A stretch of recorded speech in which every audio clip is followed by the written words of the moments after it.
In front of me is HUAWEI P40 Pro Plus, and let me show you how to personalize messages notifications on the following device. So first of all, you have to open the settings, then find and select apps, and here go to all apps. Now open the messaging app, and if you will click on the notifications, you will be able to personalize them. So obviously you can switch totally all notifications just like that, and you will not be informed about anything.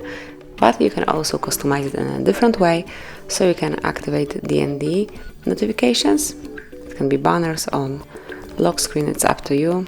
You can click on gentle notifications, so you'll have the silence and you will only see the written notification. Then you can change other notification, not only D&D, you can also allow interruptions for D&D mode, and you can also personalize them independently for SIM card the first and also the second. And for example, if you would like to switch all notifications, I will do it right now.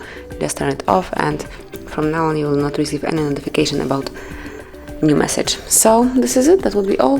Thanks for watching. Please subscribe our channel and leave the thumbs up.